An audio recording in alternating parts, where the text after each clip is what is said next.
Well, if you recognize that music, you're going to enjoy our special guest today. We've got Kathryn Leigh Scott, who played Maggie Evans, among many other roles, on the spooky daytime soap Dark Shadows. Kathryn, it's an honor and a treat to talk to you. Well, thank you. How are you doing? Well, I'm pretty good. I know you've heard this a million times, but I'm one of those kids who used to run in the house in the afternoons to catch Dark Shadows on TV every day. Well, thank you. Then you should enjoy the Dark Passages book. Well, we'll talk about that here in just a minute. I've got a friend at another radio station here in town who's also a huge Dark Shadows fan, so he sent me some questions to ask you too. So, oh, that's great. Well, give us a little pre-Dark Shadows background on Kathryn Leigh Scott. Well, prior to getting the job playing Maggie Evans on Dark Shadows, I was a student at the American Academy of Dramatic Arts. That was my first job on camera, and prior to that, I was working as a Playboy bunny. That was my bread and butter job until I got my big break. Okay, well, I was wondering if Dark Shadows was your first acting job. It was indeed. I was, I was newly out of high school, and I'd had a year of college, and then I decided to go to New York because I really wanted to be an actress rather than, a school teacher. Right. Oh, okay. Yeah, I guess it does pay a little bit better. Now, that is absolute culture shock because I grew up on a farm in Minnesota, and then in a very short time, there I was in New York working as a Playboy bunny and going to school and auditioning. Well, now, what was it like working as a bunny? I absolutely loved the job, and I think the reason was it was so different from from going to school. I used to race from the academy after my last class, and I would put my schoolgirl self, the Shetland sweater and the little pleated skirt in the locker, and put on this provocative satin costume with the bunny ears, and for the next 5 hours I'd be working at the club. Mm-hmm. And so it was just completely a different part of my life, and so it was great fun. And I also just loved the young women that I was working with. Many of them are still my best friends. Almost like a secret identity. Well, it was, and for good reason, because if you were to go to an audition and say that you worked as a Playboy bunny, that was the end of it. People just wanted to talk about being a Playboy bunny. They would completely forget about the fact that you were an actress. Yeah.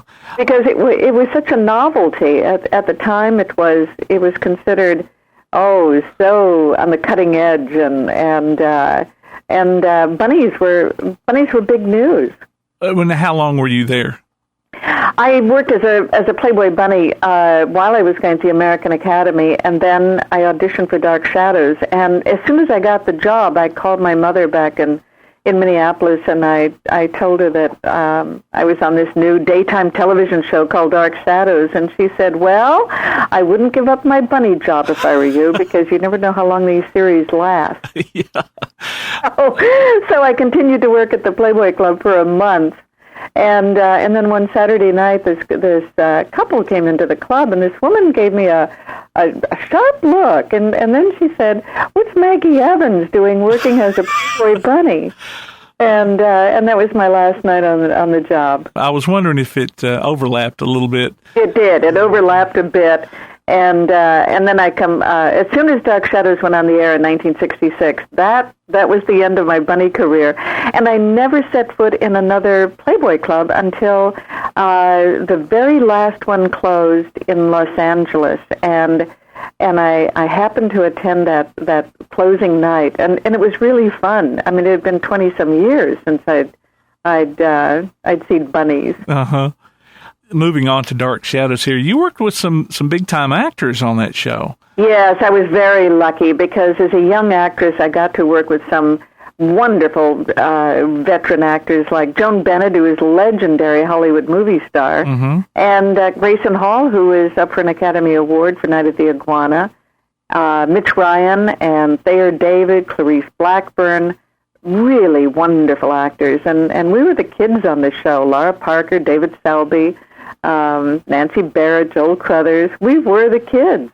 Well, Jonathan Frid, he had a long stage career, too. Oh, Jonathan Frid was a wonderful Shakespearean actor. In fact, he had graduated from the Royal Academy of Dramatic Arts in London in 1945.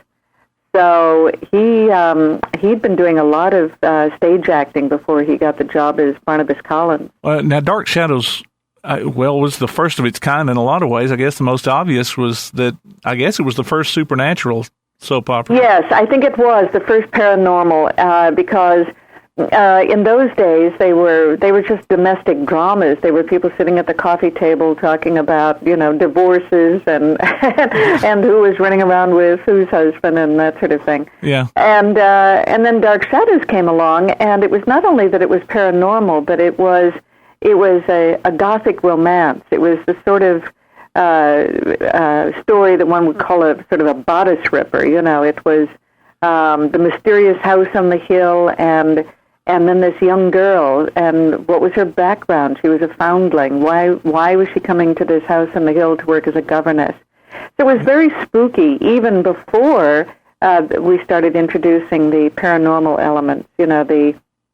The sea captain who kind of rose from and came back as a ghost, and the little girl from another century bouncing the ball, and the little boy on the show being the only one who could see her. Yeah. So by the time Jonathan Frid came on the show and created the role of Barnabas Collins, we were already sort of an odd little show for the afternoon. I remember my mom used to come in when we'd watched it, and she'd say, "Oh, that's nothing but a soap opera." And we'd say, "No, it's not." I know. And it was on at the perfect time of day. In fact, one of the reasons why I wanted to write Dark Passages is that, which is my first fiction book, is that I had written so many books talking about what really happened back then. And we were such a novelty. And we were also very, very close, the cast members, because we had our own little studio. And so much of the time it was just a huge adrenaline rush, because we were doing special effects of a sort that none of the other shows were doing. We were very innovative, and there were times when we didn't even have time to rehearse our scenes because we had to rehearse the special effects. Mm-hmm. Mm-hmm. So that was one of the things I thought, it was such a long time ago. It was 45 years ago. And it was a very interesting period of time, the early 60s, which obviously is very big these days with, the Playboy Club coming back on television and all of this interest in paranormal shows like True Blood and Buffy the Vampire Slayer and all of the others. Right. So I thought, I really want to write a fiction book about that period of time. And just incorporate all of the sort of behind-the-scenes things that I know, but make it completely from my imagination. What about the kids on the show? How were they to work? Well, the kids were wonderful, and a couple of them do come to our Dark Shadows festivals, and we stay in touch with them. Sharon Smith, for example, is just delightful, and so is Denise Nickerson.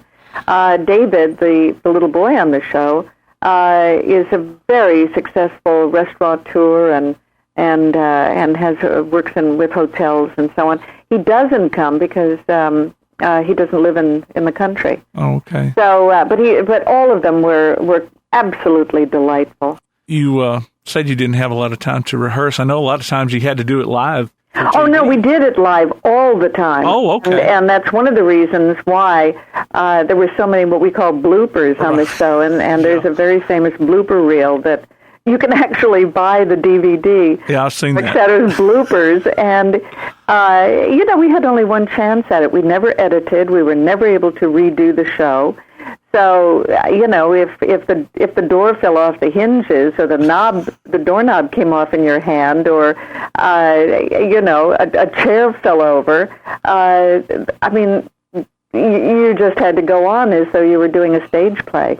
When I was watching the blooper DVD one day, I called my daughter in there and I said, "Come in here and watch this Dark Shadows blooper," and she said, "That whole show is a blooper." I know.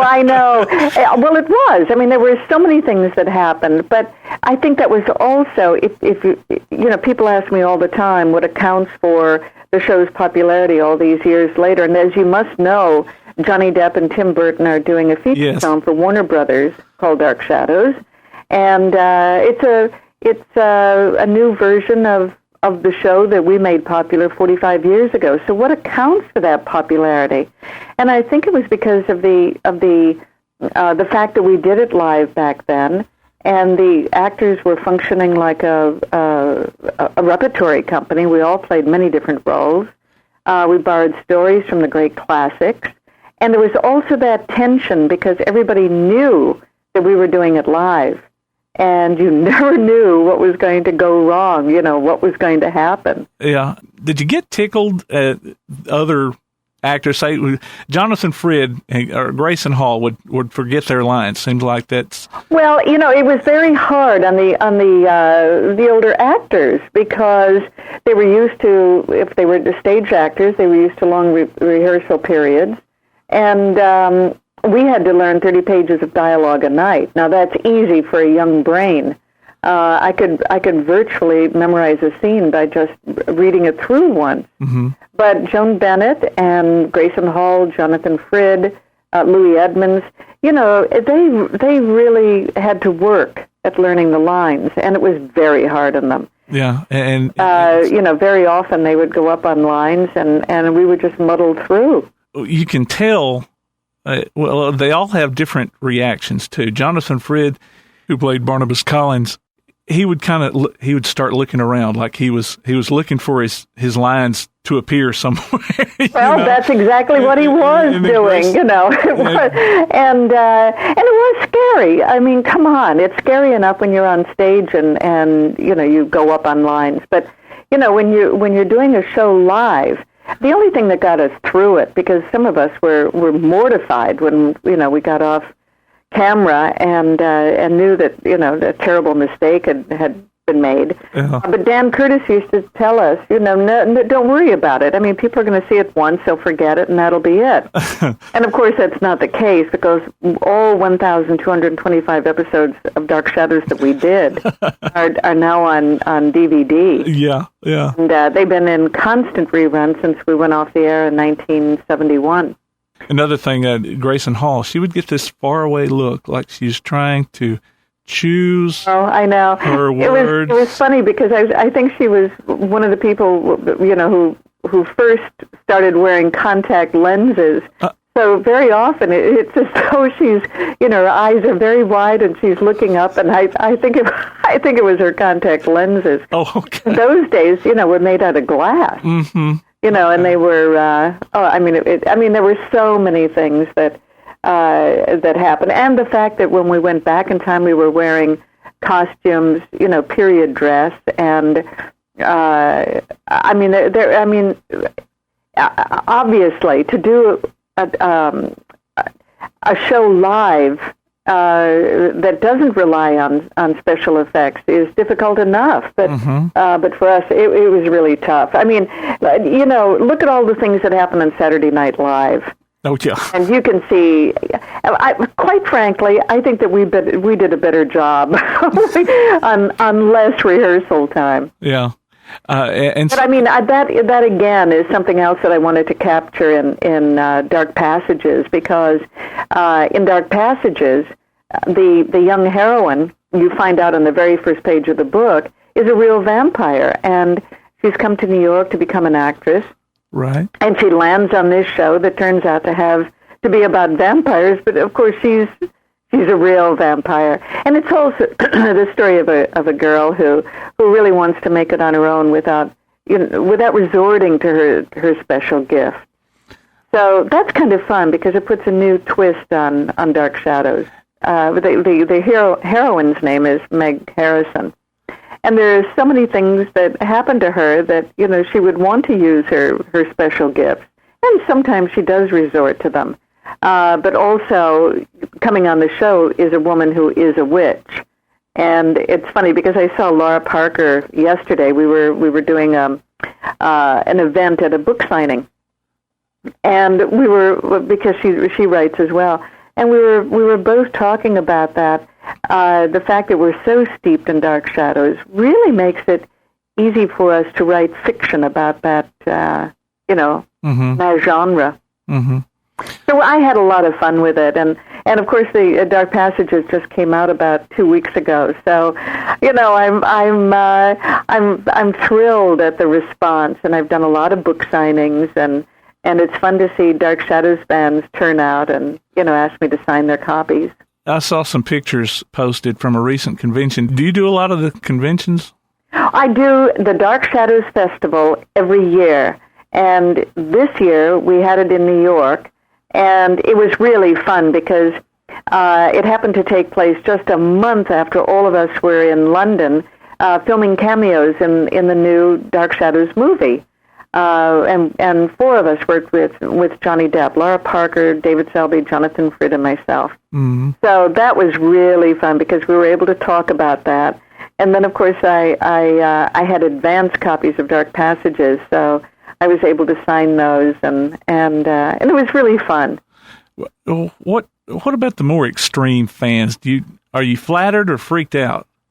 The Dark Shadows fans tend to be, as Garrison Keillor would say, above average. But I really mean that. They tend to be a little smarter, a little more. I don't know. So many of them are people that we see at these festivals year after year. And we get to know them. And so many of them have really interesting professions and are really lovely people. We don't get any, we don't get the kind of extreme fans that I think maybe some of these other shows do. Okay, yeah, well, like the Star Trek fans, and of course I'm a Star Trek fan. One thing that does happen at the festivals is that Dark Shadows fans will dress up in costumes. In fact, we have an award for the best costume, and they dress up as Josette Dupre or Jonathan Frid's Barnabas Collins, and a prize is given.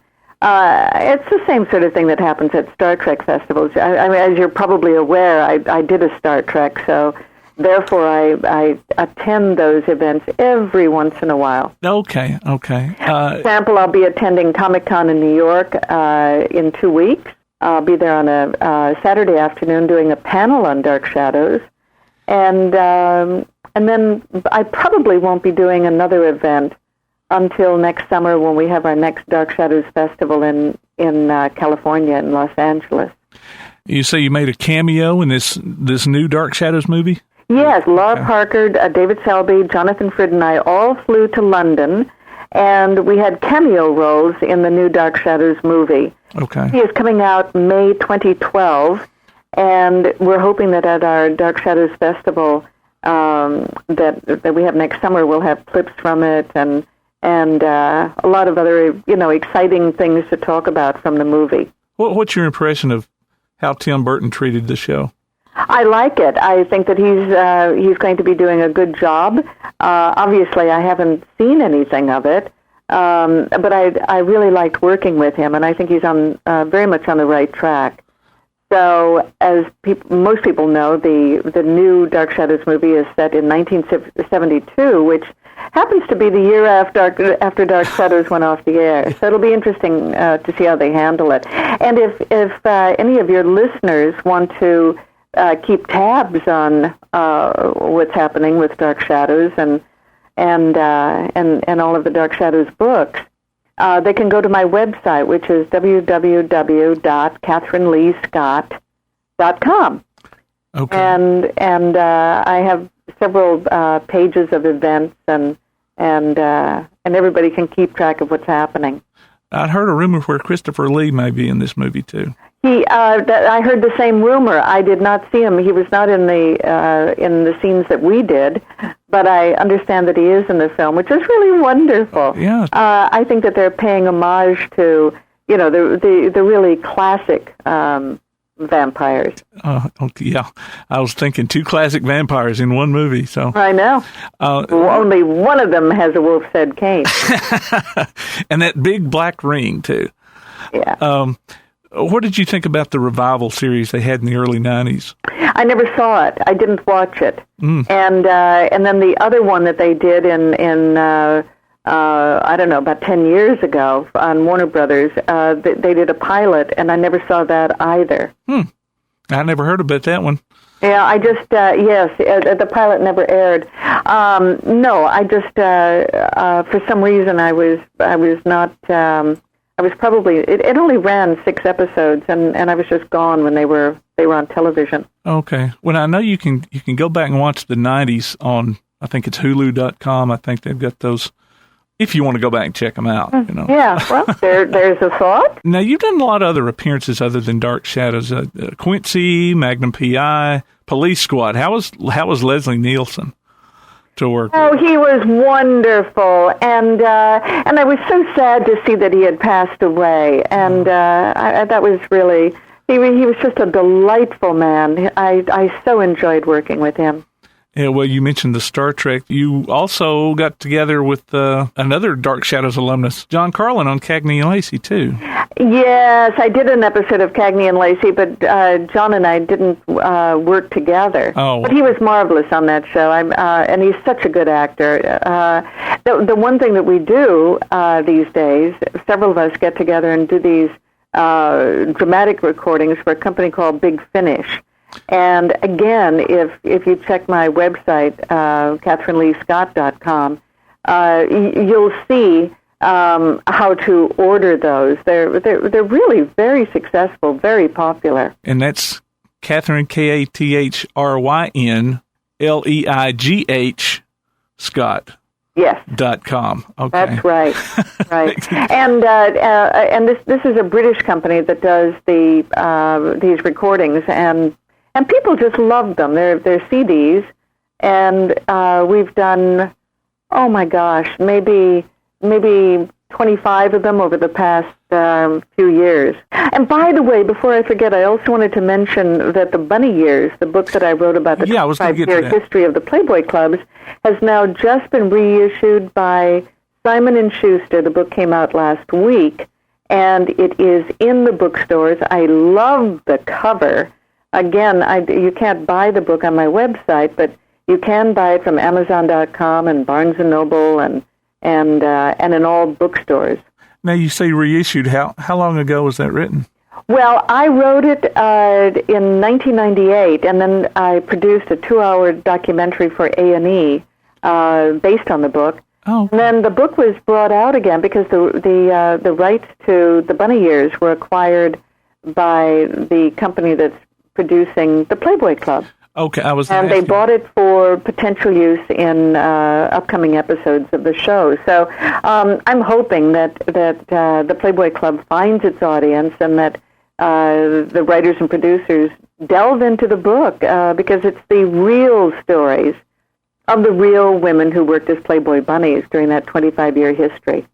Well, thank you for taking the time to visit with me today. It's been lovely talking with you. You can call anytime. Oh, okay. Well, now that I've got your phone number. Right. Well, thank you very much. I enjoyed talking with you. All right. Well, good luck with your future endeavors, and we'll look for you in the new movie. Very good. Thank you. All right. Thanks a lot. Bye. That was actress, author Kathryn Leigh Scott. Now, once again, her books are The Bunny Years and Dark Passages. You can get more information on her website, KathrynLeeScott.com. That's Kathryn, Kathryn, Leigh, Leigh, Scott.com. Before we get completely away from Dark Shadows, we're going to leave you with the Charles Randolph Green Sound, their version of Quentin's theme here on WKAC.